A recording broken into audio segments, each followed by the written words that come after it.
Why do some products completely flop despite massive marketing budgets, while other totally obscure ideas suddenly explode out of nowhere? Social trends actually operate like biological viruses. They don't grow in a straight linear line. They use geometric progression. One person infects three infect nine, and the math compounds until it blankets a population. In 1992, New York City recorded over 2,000 murders. A few years later, that number dropped by nearly 2/3. The violence didn't slowly taper off as the economy recovered. It hit a threshold and plummeted. During that exact same window, a practically dead shoe brand called Hush Puppies went from selling 30,000 pairs a year in backwoods outlets to moving nearly 2 million pairs across the country. We suffer from the illusion of proportionality. We assume that massive effects require equally massive causes.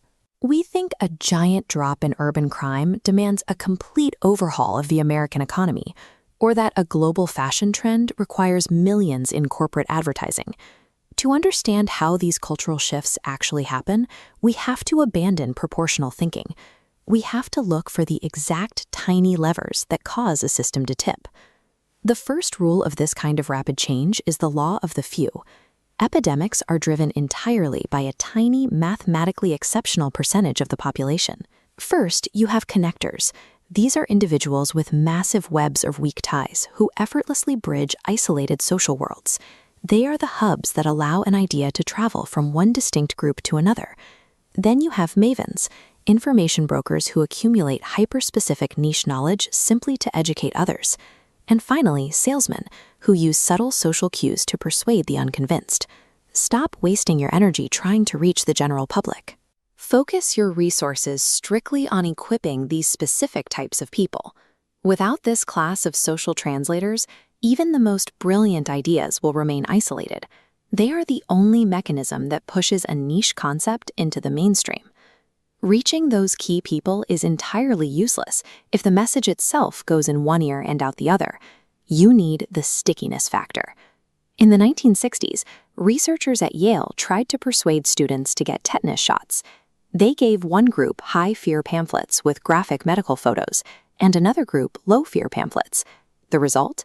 Almost no one from either group actually went to the clinic. This visual comparison shows the solution. The researchers stopped trying to scare the students and simply added a map of the campus with the health building circled, along with the clinic's hours. That tiny tweak skyrocketed the vaccination rate to 28%. Find your map.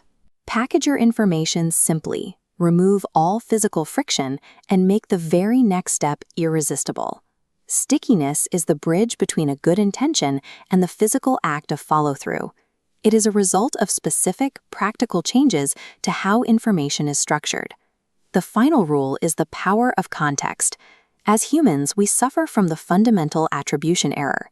We blame people's actions on their inherent character, and we completely ignore the immediate environment around them. This is William Bratton. He applied the broken windows theory to the New York City transit system. By scrubbing off subway graffiti and arresting turnstile jumpers, he altered the environmental cues of the city and tipped the violent crime scales downward. To test just how sensitive we are to our environment, researchers at Princeton conducted an experiment on seminary students, people actively studying to be moral and religious leaders. They placed a coughing, groaning man in an alley the students had to walk through. When the seminarians were told they had plenty of time to reach their destination, 63% stopped to help. But when the experimenters told them they were running late, only 10% stopped. To change behavior in your home or business, stop trying to overhaul personalities. Fix the broken windows. Context dictates action more than conviction.